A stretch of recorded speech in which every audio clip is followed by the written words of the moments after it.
we're back. Oh my gosh, we're back. I feel like it's been forever. I mean, it has. I mean, Arlo's almost 7 months. Eleanor is like over 2.5 years old. Crazy. Ew, stop. Where did time go? I feel like How old we is stopped Aya now? recording. He is 5 months. 5 months. Okay. You feel like we He'll stopped be six recording? months at the end of this month. Yeah, yeah. We stopped recording was it a month or two before you gave birth? I think our last one we recorded at the end of January. Oh, Like okay. So it was only a yeah. couple weeks So it before you was gave like birth. a couple weeks.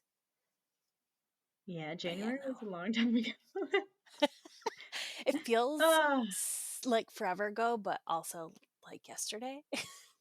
yeah, yeah. But here we are. We're back. We're excited. I guess we're launching season 2, Mm-hmm. next Season era. 2 with 2 kiddos. Yeah, we've Yeah, created our new normal. We're back to work. yeah, Uh, it's fun. Fun. Back to work and have 2 kids. And have 2 kids, and it's a wild and crazy ride. So we have a lot to share. We're going to start by sharing our birth stories with babies number 2, because it was a huge point of conversation in prior episodes talking about us preparing for like giving birth. So I'm excited to see how yours panned out Yeah, and yeah, same. share how mine panned out, because n- I don't want to say not what I expected, but like, yes, not what I expected with all the like work I put in, but I also felt very in control this time, which was great. Mhm. Yeah, yeah, definitely second time around. It's just very different experience. Mm-hmm. Yep. So let's kick it off. Welcome everybody to the Mom Era podcast. My name is Megan. And I'm Alyssa.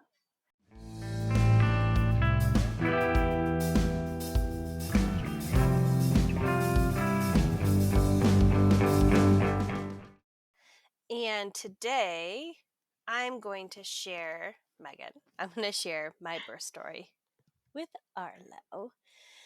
Um, I also want to share a little bit of my recovery afterwards, because it was a lot and just very different from the first time around.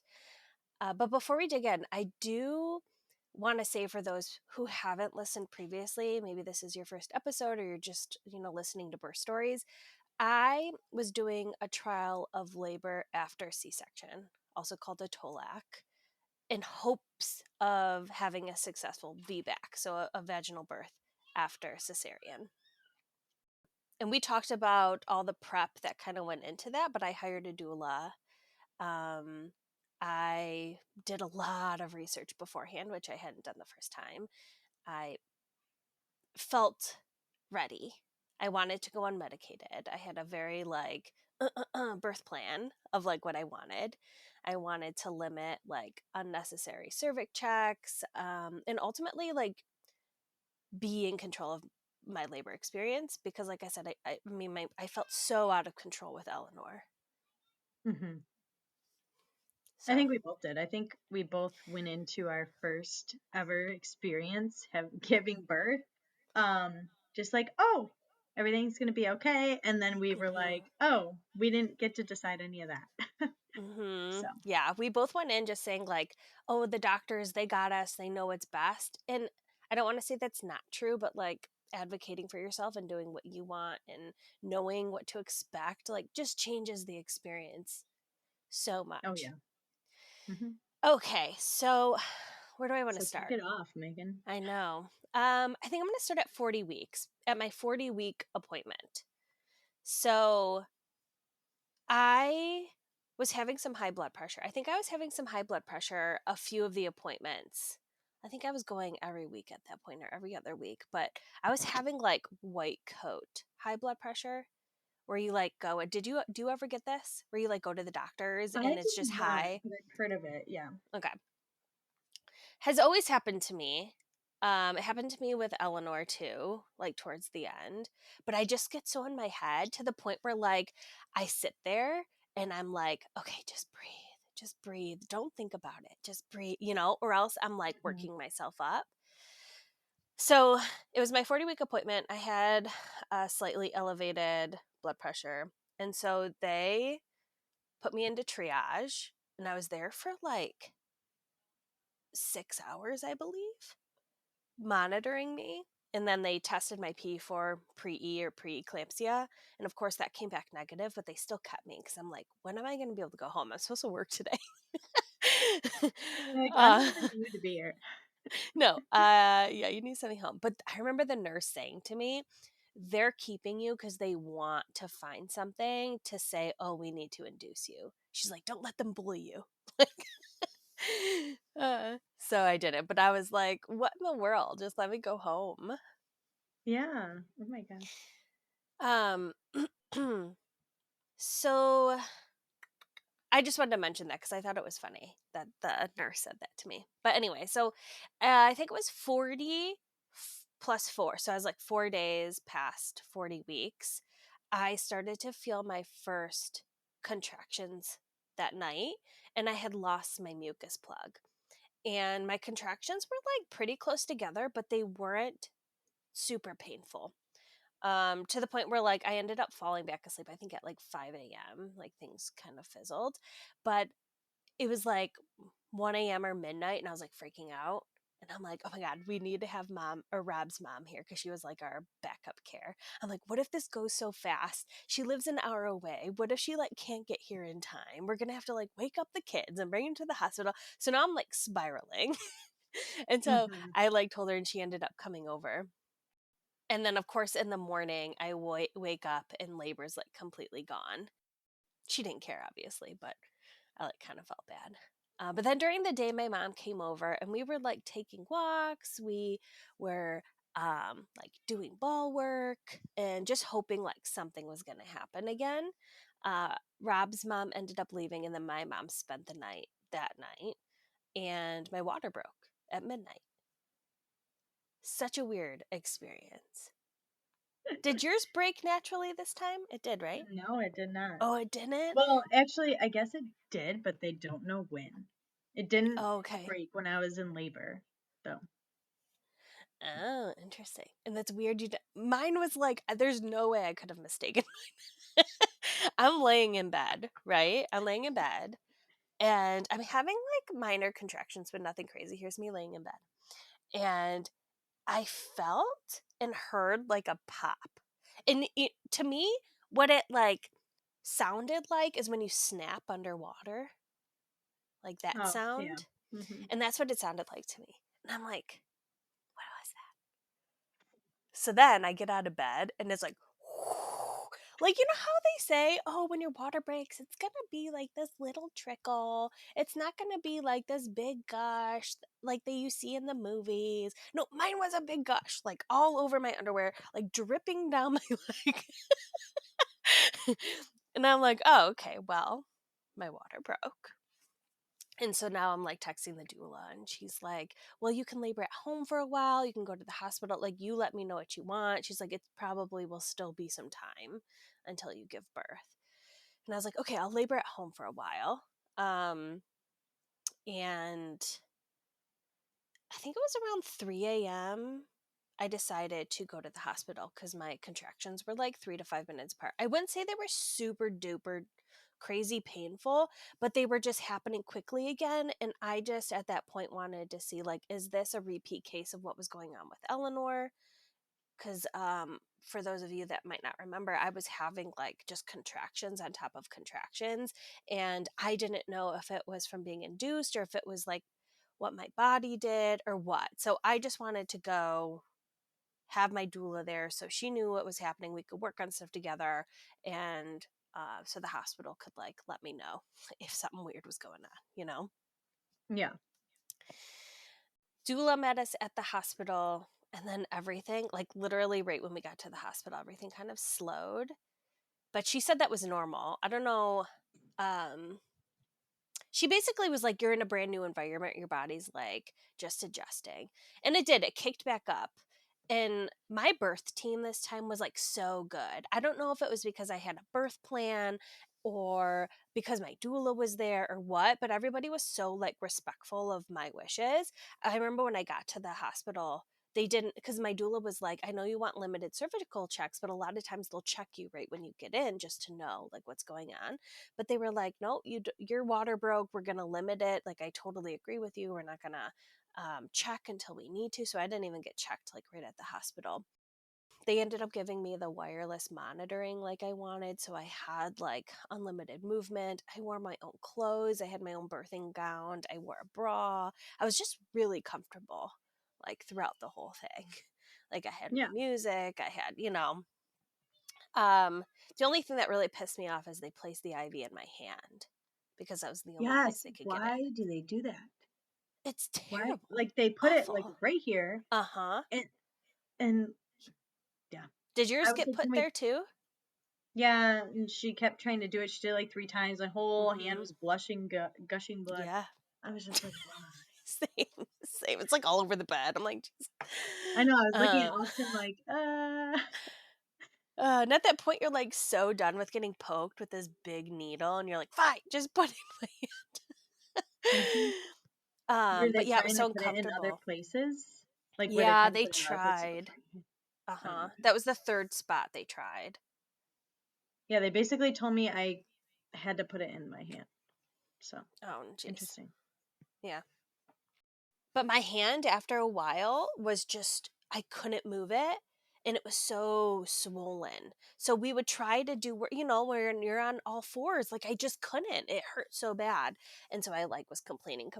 And I don't remember at what point of labor we were in when this happened, but I like basically demanded they moved it. And they said they had a machine where it was like an ultrasound machine where they could like put the ultrasound like on my arm and find the veins, and they would use that to like insert it into it was like really cool to like Hmm. watch it because you could see my vein or artery or whatever they put it in. It wasn't an artery. They make sure it's not an artery actually, the vein, and you could see them like guide it in. It was really cool. But I made them do that, and oh, I felt so much better once they had it in my arm. Okay, so at that point, things are starting to like ramp back up. I'm getting the contractions. I'm working with the doula. We're like constantly moving. We're moving. We're um like doing different positions.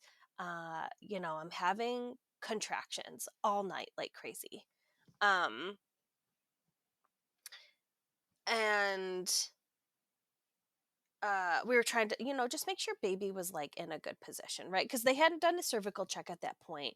But I was like, feeling good. My contractions were getting stronger. Like, things just seemed to be like progressing normally. But Did again, you did you have any cervical checks like before that, like at your appointments or when you were in no, triage or anything? Okay. nope. Yeah, nothing had been checked. So everything was like good throughout the night. And again, so we had done that like all night, no sleeping because I was having contractions. And in the morning again, they just kind of fizzled, dissipated, and I was having nothing. So then I And your water rest. had already broken. Yes, and my Oh my water gosh. had already broken because they usually say once that happens, you like, Yeah. go. So now I'm like, You what? go. I'm like, what is happening? What is my body doing? So I did. I rested for a little bit. My doula and I then just like tried to get stuff going again, walking, doing positions, and nothing was really happening. And that's when the midwife team came in and they said, listen, I know you have this birth plan. We don't have to do anything. You can wait it out, like go into labor again naturally. But they were like, we're, you know, past 12 hours at this point. We're not going to take you or do anything. We're just saying we would suggest maybe to start on Pitocin. And again, at that point, I was like, I don't want to say yes to this. I don't want to like make a decision with you guys standing here in the room. I asked a few questions. My doula asked a few questions. And essentially, they were like, I'm in control of it. I decide when we up it. I decide if we want to get taken off of it for any reason.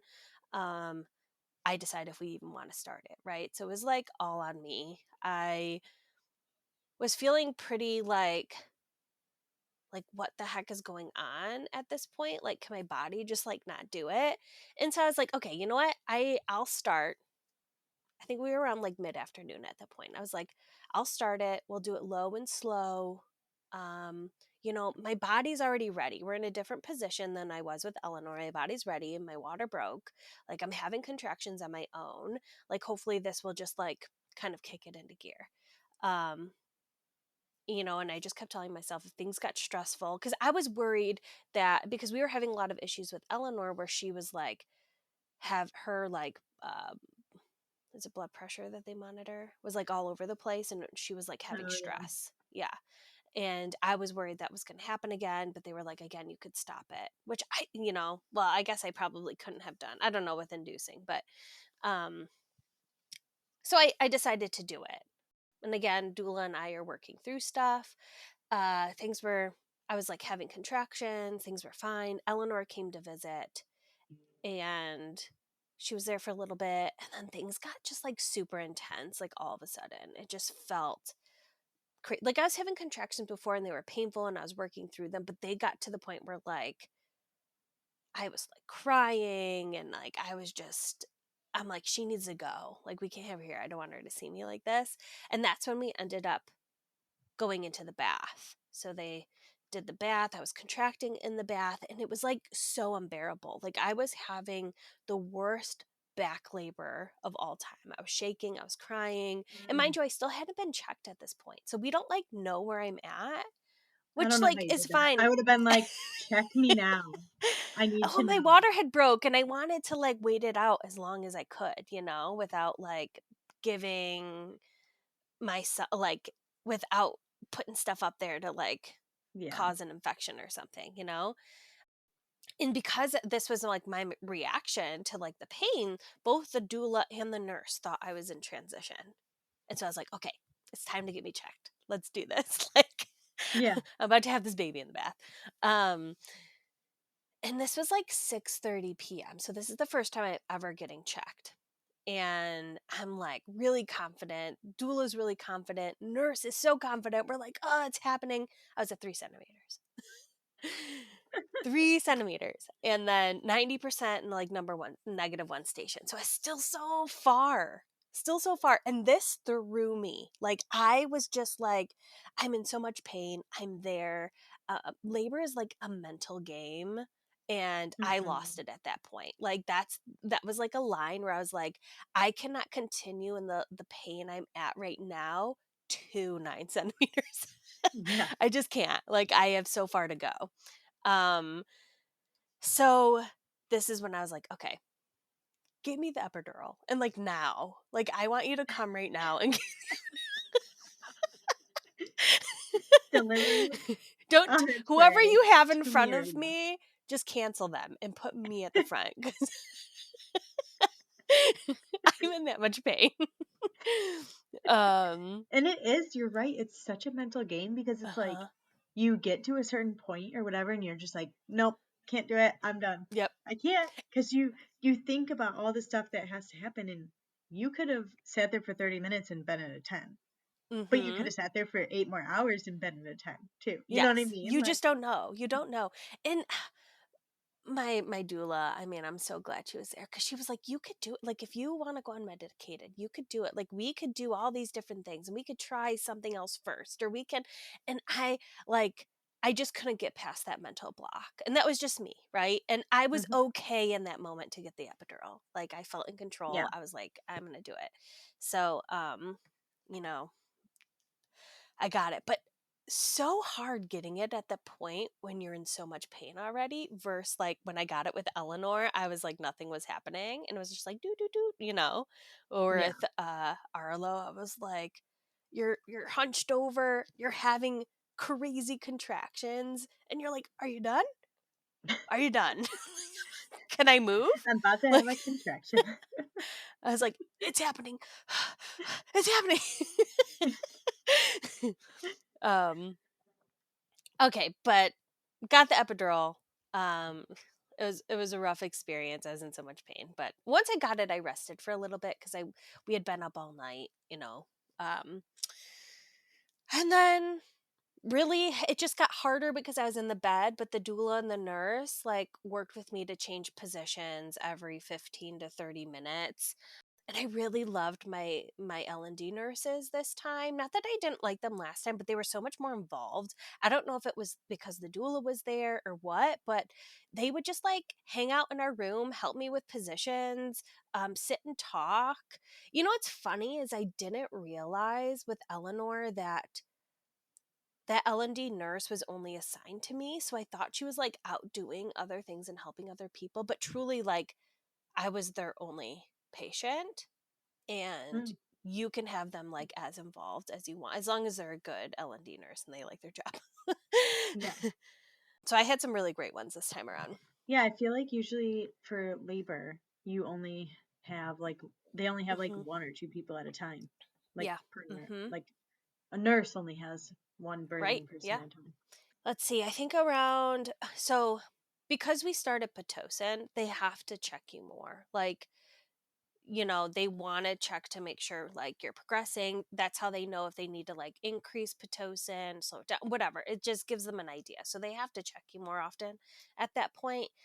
So I did get checked and I was at 5 centimeters, 90% effaced, and a -1 station. So I felt so good with this. I was like, I'm so excited. I didn't get past 4 centimeters with Eleanor. I think Hmm. 50% effaced and like -2 stations. So I was already like progressing more than I was with her. And I was like, this is awesome. Like, this is happening. Yeah. 5 a.m. I got checked again. I was at 6 centimeters and I was 100% effaced and a -1 station. Again, I was like, this is so good. It's happening. I was just really relieved that I was like progressing. And then they checked me again at 10 a.m. and there was no change. And this is where I was like, so there was like 5 hours at this point. And they had suggested they place an IUPC, which I have to look up what that is. But essentially, what it did is it would give like, it was something they put inside that would give them a better reading of my contractions because we were just having a really hard time like reading. It was just all over the board. And again, I don't know if this is like my body thing or what because it kind of happened with Eleanor too.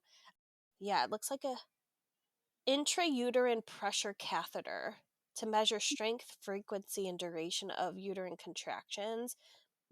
It provides a more accurate assessment of labor.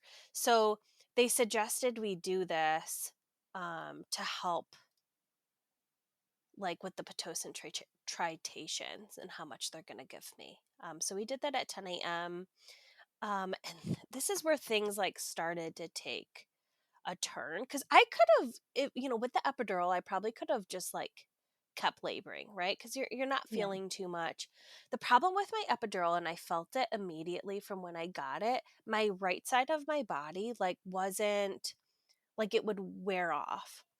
And then I would call them and I would say, something's not right, like it's wearing off. And they're like, oh, it just might be how you're positioned. And they would like shoot me an extra dose, like through the thing.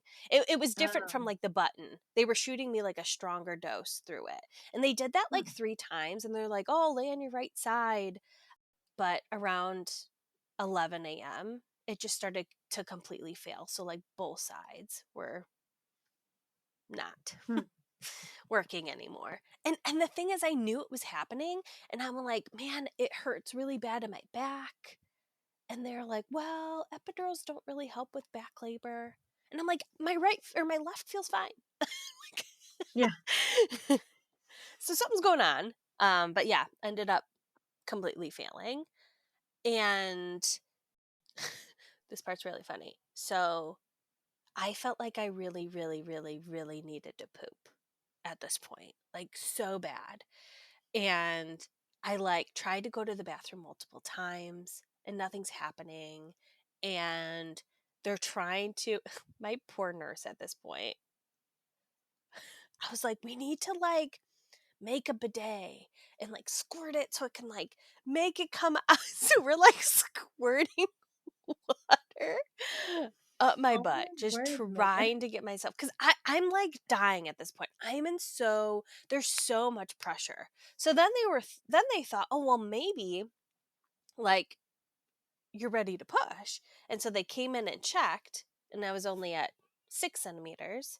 So I think wait, yeah, no, no change. 6 centimeters is what I was at before. Yeah, everything was the same, no change. Mm. And so I was in like just so much pain. And it sucked because now I'm like in all this pain. I'm still stuck in bed because I still have an epidural. It's just not working. And I was like pissed off at this point. I'm like, Yeah. like I felt like at this point I was like, everything is just going wrong. Like, I don't know if I could keep going because they were saying, I could wait and they could probably place another epidural. But like, who knows if I would continue to progress because I was like, hadn't moved in hours and hours at this point. I decided at that point, I was like, just give me a C section. I was like, let's just be over with this. I'm done. I called it. I'm like, if we're going to move forward with something, I'm going to move forward with the known. Have a C section. Like, something's going on with my body, like, where I'm having crazy contractions, no movement. Like, my body was so exhausted. I was done. And so they take me back. Luckily, my doula was able to come. Husbands have to wait until once they like place the epidural and everything. So they told Rob, oh, it'll be like 20 minutes. Somebody will come get you. So I'm in the back room and they placed the spinal because my epidural failed. They couldn't use it for the C section for the drug. So they had to place a Mm. spinal. And so now, again, I'm having excruciating contractions. And they have you laying like on the surgery bed or whatever in the OR, like prepping you. And I'm like just waiting for the spinal to kick in. 5 minutes go by, 10 minutes go by. I'm like, it's not working. So now I'm afraid. I'm like, are they going to have to put me under? I'm like, what is going on? Why is this medication not working? I'm like, I don't want to have to be put under. I like want to meet my baby. um, Yeah. So then they were like, we're going to try again. So then they tried to do the spinal again and at the same time placed another epidural to just see if one of those was going to Oh work. my word. Um, I know. So the epidural does work and they end up using the epidural for the strongest. Again, the spinal doesn't. I'm like, what? Anyways, but now I have the epidural, right? And now I'm like worried that through this C section, this epidural is going to fail. And Yeah. I'm going to start like feeling them cut me open. Uh, oh my Yeah. word. Yeah. And the craziest part to me is by this time my body is like so exhausted. I'm like day 3 of labor. I'm Yeah, you're done laying, at that point. I'm done. And I cannot keep my eyes open. I'm like the doula's holding my hand trying to talk to me and I am like falling asleep on the bed. And she's like trying to keep me awake. And it was like the most bizarre experience because and she would talk it just felt like I was like underwater. Like I was just so, so depleted of any energy at this point. And I just Yeah. kept thinking, like, how am I going to hold my baby? Like, how am I going to? I'm like, I can't even keep my eyes open as getting cut open on this table. It's so exhausting too. And even like, okay, you go through all that and then you're like, okay, here's a newborn. Take care of it. Hmm. Like, what? Uh-huh. Yeah. It's like, "Oh, here." Yeah, so then it felt like it took a long time, like, way longer with the first, which I think is common with like, second or third C-section because of scar tissue, so they have to, like, cut through that carefully, but I remember laying there, falling asleep, and feeling, like, a really weird sensation, and it wasn't, like, painful necessarily, but it, like, was at the same time, and I kept saying, I'm like, "Are you touching my bladder? Are you, like, cutting my bladder?" Like, Like, what are you I'm like, doing? "What do you do?" Of course, they're not answering me. I'm like, "Hey," over the sheet, "Hey, what are you doing with my bladder?" Um, so, whatever. They pull Arlo out. He was born February 9th, 1:34 p.m. He was 7 pounds, 8 ounces, and um, 19.5 He- in length, I think. Was he bigger or smaller than Eleanor? He was bigger than Eleanor. Eleanor was 6 pounds. Yeah. So he was about a pound bigger than her, but also had gone, he was about a week late, and she was 2 weeks early. So there was about a 3-week difference between them. Yeah. So maybe if Arlo was taken at the same time, I don't know. But yeah, he was bigger. So yeah, they like, put Arlo on me. Again, I'm like super out of it. He's like on my face. I'm like, oh baby. The whole like OR room is really a blur to me at this point. I have more memory of like being put in the like post-op room once they like roll you out, and they Mhm. have me holding him, they roll me out. Um we did breastfeeding immediately. He latched like immediately. He was my nursing baby for sure.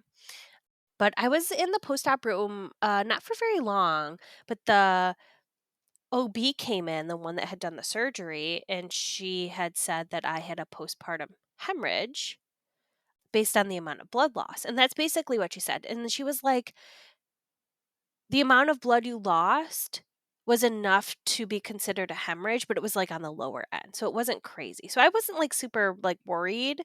And I was like, oh, I wonder if that's what that like weird pain was that was happening, Yeah. at the time. But I ended up looking at my notes after because they don't tell you like why. I did, yeah, at least they didn't tell me like why. And I was so out of it to like ask, but in it it Yeah. said that my incision extended or ripped. So, what was the notes from the OB? Left uterine extension with uterine artery laceration. So, I don't know if they accidentally cut it or if I ripped as they like pulled him out. But that's what led Yeah. to the postpartum. Right. So post-op, they put you in this like curtained area and you're there for a little while for them to like monitor you, and that's when they're like pushing on your belly. And then they move you to like your recovery room, which is like a little bit smaller than the labor and delivery room. And it was there that they ended up giving me an iron infusion because of the blood loss. So they didn't give me like a blood infusion, but they did give me an iron infusion. But ultimately, I felt like really good in the hospital. Like second day I was up, Eleanor came, I was walking around. I felt like I'm like, "Oh, this recovery is going to be great." I felt really good. Yeah. And then before I left, the OB told me that Arlo was sunny side up, which was causing the really really intense pain and back Yeah, I was gonna labor. say, doesn't that cause a lot of back labor? Mhm. And a lot of times end up in C-section anyways if they don't flip. You can birth them sunny side up, so it is possible, but your body will often like you know, have issue doing it. So Yeah. that's I wonder too, like, because I know my friend had her baby and he was sunny mhm. side up, and she said it was like the worst labor ever, just for Mhm. her. Um, but I'm like, I like how? How do you do that? And also I don't like, know. can you move them? I don't even know how you would flip them at that point in labor because they're so far down into the birth canal. You know what I mean? Yeah. I mean, my doula, like we were doing everything. And when I had called for C-section, she's like, "You should be really proud of like what you did." She's like, "We were Hmm. nonstop moving, like we did everything to get that baby in position." And she's like, "Sometimes it just doesn't happen, like you could Yeah. just." She's like, "You should be really proud." And I was like, "You know what? I feel really good. Like, I know I had a call for C-section, but I felt like everything along the way was my choice. And they more or less brought it up like, hey, this could be the next step if you want it. And I ultimately decided yes or no. Whereas with Eleanor, I felt like they were like, okay, this is what we're doing next, you Yeah. know? And they were like telling you instead of you making the decision. hmm So I felt really good about it. I felt good. We went home. Like first 2 weeks, I felt really good. Arlo was nursing. Because I had the hemorrhage, we had trouble with milk supply, so we did have to nurse and bottle in the beginning. But ultimately, I felt like really good the first 2 weeks. Except for the fact within the first 2 weeks, my arm swelled up where my IV was. and it looked like a baseball under my skin, like half a baseball. Oh gosh. And I was super worried it was an infection. And I'm like, oh, I'm gonna get sepsis or it's gonna go to my heart. And so I'm like calling triage, and I'm like, this is what's happening. But they weren't Oh, concerned. what is this? But like, I'm Oh, also like, nobody's looking at it. yeah. Yeah, I like, like can you tried to look send at it pictures. and check it Yeah, I'm out? like, what the heck?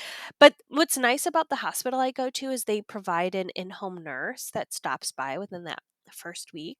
And so when she came by, I showed her, and she's like, I bet you what happened. She's like, nothing to be concerned about, but the iron infusion, like it must have like leaked into your muscle and just got irritated, and that's what's happening.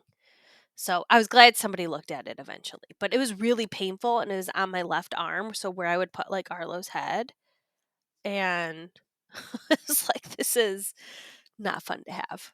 Um, Yeah. yeah, but otherwise I felt really good for the first like 2ish weeks. And so I'm going to go into my recovery a little bit just Mhm. because it was cray. Z. After 2ish weeks that I started to get this really sharp pain on my left side. And it started one morning after getting out of bed. I like moved my leg and it was like this sharp pain. So I ended up calling Yeah. triage, and immediately they were like it's likely gas. Like take some Miralax and see if that goes away. And at this point I'm like, okay. I'm like passing gas normally. I'm going to the bathroom just fine. Like but I was like, Yeah. okay, if that's what you think, like you have no other worries that it's anything else, like I'll try it. So I did that for a few days, and it got to the point where like I could hardly walk. Like I was having a really hard time walking. This pain in my side was like unbearable. And so I called again, and they basically were like, okay, you should come in. So Rob's mom ended up coming, and it was like late at this point. But she ended up coming to take me, and we were in triage, and they essentially said that my muscle was just irritated because of the extension. Like I must have moved weird and like had the stitches pull, and the muscle was just like really irritated, and to just rest a little bit. And they gave me some muscle relaxers and some more opiates and like this topical patch. I forget what that was called. I'm like, okay, that sounds good. Like, if you think that's what it is, that sounds fine. I'll do that. So I go home. Now, mind you, like I don't know if you know this, but opiates and muscle relaxers just make you super sleepy. And Yeah. so I'm nursing Arlo, and I'm like the only one feeding him because like we're exclusively nursing. We're getting to a point where we're like nothing else. And I would wake up in the middle of the night. I would just pull him in bed with me. I'd have the nursing pillow and I'd have him there, and I could not stay awake for the life of me because of these like medications. I'm like falling asleep. Mm. I'm like, oh my gosh, this is so unsafe. But days go by and nothing changes. Like they only gave me like medication or opiates for like 2 days. So then once that was done, like I'm like, it's really painful. My mental health is taking a toll at this point. I'm crying so often. I don't feel good. And now I'm getting like these low grade fevers. And I call triage again, and they're really dismissive. And the thing is, like, my incision looked great. Like, everything looked pretty good, but I was just Mhm. having this like internal pain. And they're basically telling me to go to urgent care because they think I have some type of bug. And I'm like, I haven't been anywhere. I just got home from the hospital. I have this pain on my left hand side. Now I'm getting fevers. Like you told me to call if my fever was above X. I'm calling and you're just like dismissing me. Yeah. Now, it's not getting better. They're like, you can either come here to go to urgent care, but we think you should go to urgent care. I'm like, I'm not going to urgent care. I'm like, if I go to Yeah, they you, don't I'm want getting right anything in. done. Yeah, you have my whole Yeah. history. I just gave birth. Like, mind you, when all of this was happening, our lowest level of our tri level is flooding. And at the time, we thought maybe it was cat pee because of all the change, because there were just like small spots on our rug at first. And then a big rain came and we noticed it was not. But mind you, all this is going on at the same time.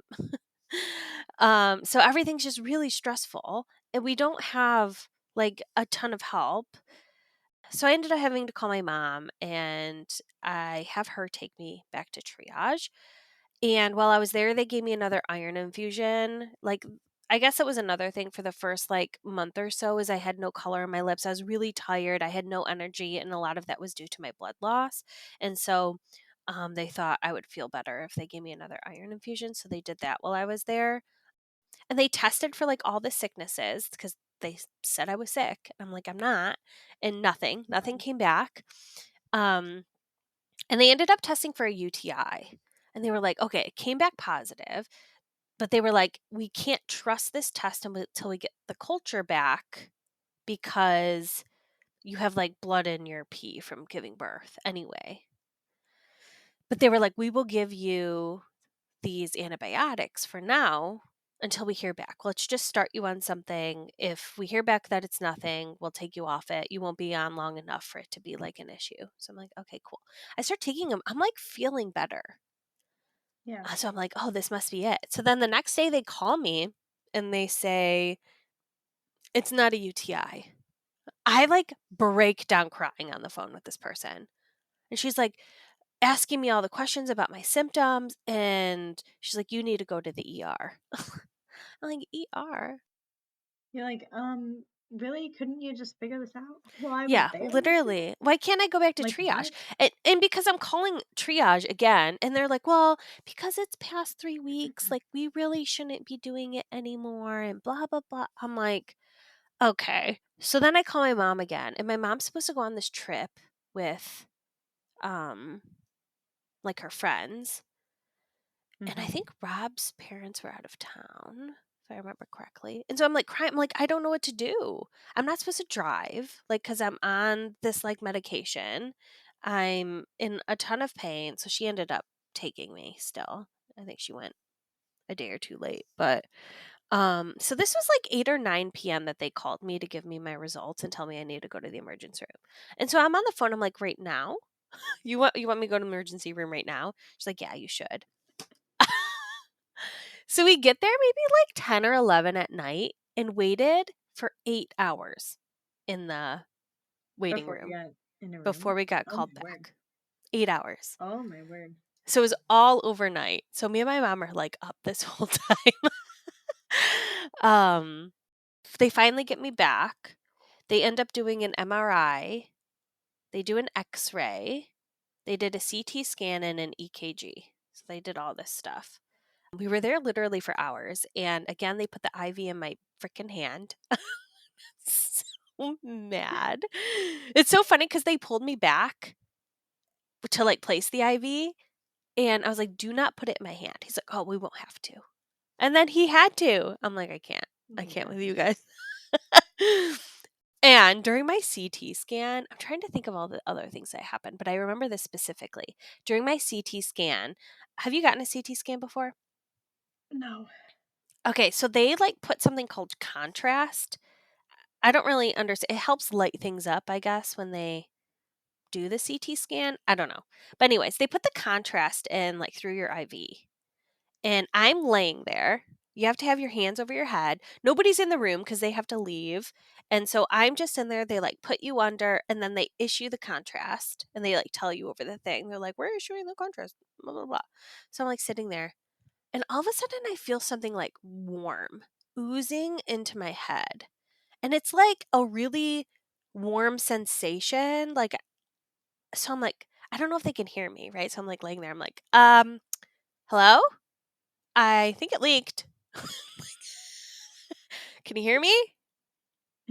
Hello? I don't know if they couldn't talk back, but nobody said anything. So then finally they stop everything. The guy comes out. He's like taking apart my stuff and like replacing it. I don't even know.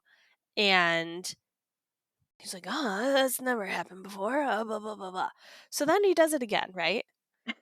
And apparently it leaks again, which like I might have had an inkling of, but I didn't feel the like warm sensation on my head. Maybe because my head was already numb from like the first time. I don't know. But I didn't feel it. And then they come back out and they're like, did you feel it leak again? I was like, I don't know. I'm not sure. But I didn't feel it in my body because they said you should feel like you have to pee. It's like you like feel the warmth in your body essentially. I was like, Mm-hmm. I didn't feel that. So now he's doing it again. He's like, we might have to replace this. I'm like, you're not. They came in and they did the ultrasound thing again to place it in my arm. You're not moving it. Like, I'm not going through this again. And I'm like so upset at this point. So finally, third try, they got it to work. But mind you, now I'm done with the CT scan, right? And I have to pee really, really bad. And I'm like, can I go pee? And I go into the bathroom and I had been like laying down on stretchers. It was 8 hours. We've been there forever. I haven't showered. My ponytail is like off to the side from like laying down. And now the contrast is all in my hair and it's hardened. So now I got this like Ew. weird ponytail, this hard stuff all in my hair. And I'm like so ready to go home. I'm like exhausted. I'm done. You're there forever in the ER. Nobody comes to see you and tell you what's going on. They don't give you the results of any of your tests. You're just kind of like I like get them in my portal and can read them, but nobody like comes in to talk to you. It's terrible. Yeah. I'm like, is this how all ERs are? I thought, I was like going to the best hospital in my state. um But eventually, somebody from labor and delivery triage comes down because they must have gotten my results and says that I have a hematoma on the left side of my body that is likely infected, which is causing the pain and the fevers. So I'm like, Hmm. I freaking told you something was happening. And so, if people don't know, a hematoma is like a collection of blood, like outside of the artery. So it's like a bruise, but like inside of your body. And if that gets infected, it can get gross and painful, and you need antibiotics a lot of times to make it go away. But I guess they didn't suspect that for me because my incision was like perfect, and a lot of times you have like oozing or you have whatever. But maybe it wasn't near my incision. I don't really know the location totally. I just know that the pain was like left of me. Um, so at this point, she tells me she needs to take me back upstairs to the labor and delivery triage and keep me there for 48 hours on IV antibiotics. And I just like broke down. I was like, I want to go home. And Yeah. just like cried. But yeah, after I got the antibiotics, and then they gave me like the oral antibiotics to take home for like 2 weeks or whatever, a week, I can't remember. I just felt so much better, like so much better. But it's just crazy how much you have to like advocate for yourself in these situations. Oh yeah. Like they Hmm. dismiss me so much. Well, and you felt confident enough to advocate because it was the second time around. Where could you Hmm. imagine if that was the first time? Yeah, I don't know. I just knew something like I didn't feel good. I knew I just couldn't keep going the way. And I was just worried like something serious was happening. We weren't going to, something was going to happen. I was like I just had a baby. I don't want to die. Like not to be Yeah. blunt, but like that's going through my head. I'm like not in a great mental state. I just had, it was stupid and rough, but I feel fine now. Well, good. I'm glad you feel Yeah. better. I'm Thanks. glad you figured it out and you were able to advocate for yourself because Mhm. that's probably something a lot of people end up with in bigger situations because they Mhm. are dismissed. You know what I Yeah. mean? Yeah, for sure.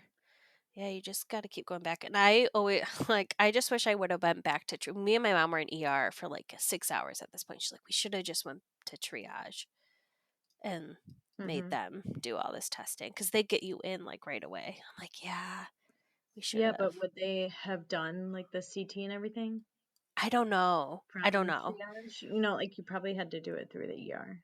Yeah. Yeah, probably. But yeah, it Hmm. was rough. There were so many ups and downs. And then there were so But many ups and downs with overall, Arlo at the end. Overall, we're yeah. good, we're healthy. I And I you think I felt confident about your entire birth. yeah, I felt so good. I felt so good like during Hmm. everything, even deciding to get a C-section. It was just recovery that like was crazy again. But yeah, I'm excited to hear about your story. Yeah. Yeah, mine was very different than the first time Yeah. too. So Yeah. I'm excited to share that. Oh, And you had a doula too. yes. Ugh, the doula, like I remember you texting me after you had the baby and you're like, the doula is life changing. And I'm like, oh, Mhm. okay, I feel so good about it. I wish everybody could just like have one. Like we Yeah, it get should be money to like, have one. yeah. Or like you have benefits, so you should get, you know, Mhm. like whatever, like a doula or you're pregnant, Yeah. whatever. Yeah, it Oh, should be yeah, no, required. that is life changing. Yeah. Well, thank you so much for sharing your story. I mean, there was a lot. It was a lot. There's a lot that happened. I like thinking back on it this morning when I was like trying to think through everything. I'm like, dang, that's a lot. Yeah, you're probably like, oh God, here we go Yeah. again. I gotta relive this Relive time it. in my life. But it's Oh. funny now. It's like funny. And then you probably forget, like when you were reading through, it, you probably forget half the stuff that happens. You're like, oh, I could do Mhm. that again.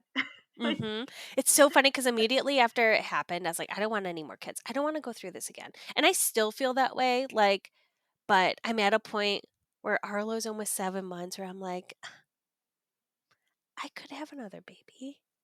I could do I'm it not again. going to, but like 3 would be nice. I don't want to Uh, go through birth and recovery again, but I think if I would have had a positive experience, like I think number 3 might have been a possibility. I don't know. Financially, I don't know if yeah. we could have done it, but Mhm. it's always like, oh, I could. Yeah, that's a struggle. Us women are just like, oh, we could do it again. What do you mean? I didn't just Yeah, go through all that for nothing. Let's do it again. I know. Oh, it's a horrible feeling. But I know. um, previously we used to talk about our mom eras, Mhm. and it's only fitting with this being the mom era podcast. Um, and what we're thinking about now in this season 2, second chapter of our lives, um, we think we're going to talk about the mom's timeout. And so, what that means is just kind of like what's going on, what we had to take a break from, or this is how we feel. And Megan can cover if I'm hitting it or missing anything, but that's pretty much where we're at. We're just gonna take a mom time out. Yeah, I like it. It's very similar to what we would talk about during like our mom era. But we're just gonna take a time out so Alyssa and I can just get off our chest, maybe something bothering us, or just like the season of life we're in. It's just very open ended for us to kind of like take our moment. Yeah, this is our moment, okay? So you guys just get to listen, but it's our moment. Uh huh. It is our moment. What is your moment? What's your time out? Like what do you need to go off your chest, Alyssa? Uh, I have a sick baby, a No. sick 5-month-old. How? I have no idea. But only him and I got this like short-lived sinus infection. Mm, But my baby sleeps through the night, and listening to him wake up and his nose is just flooding out boogers, and I'm assuming it's the same thing that I have because Axel and Austin don't have it, and I'm yeah. probably on day 4 or 5, so I'm like it's like over. But my throat was just a little sore one day, and my nose just feels stuffed, like sinusy, Mhm. and he's just like draining and like sneezing, and I can't like get it out other than sucking through the booger sucker, but I don't want to like No. suck his nose off because he's 5 months old, and I can't like sit him up because he can't like fully sit up, but like he doesn't know how to tell me that he's in pain. I don't know. So he's had 2 fevers and Oh. this drainage and like super low fevers. Like as soon as I give him Motrin, they're like gone within 20 minutes. Um, but like he's 5 months old. I don't really want to give him Motrin either.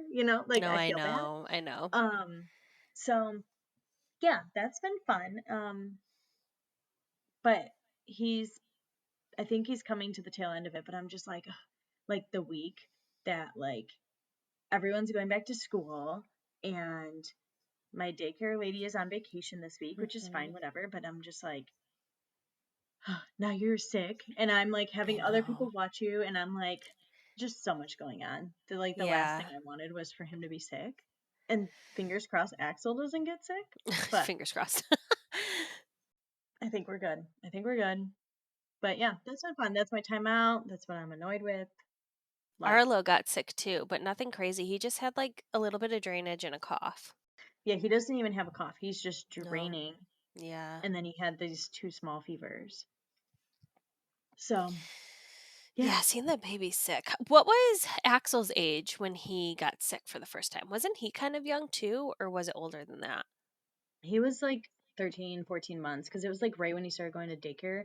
So he Oh didn't really get sick his yeah. whole first year of life. And then now Yes. this one's Okay. like exposed to everything. I So, just remember, you're right. I just remember thinking it was earlier, maybe because it was just like back to back to back to back once he did get that first sickness.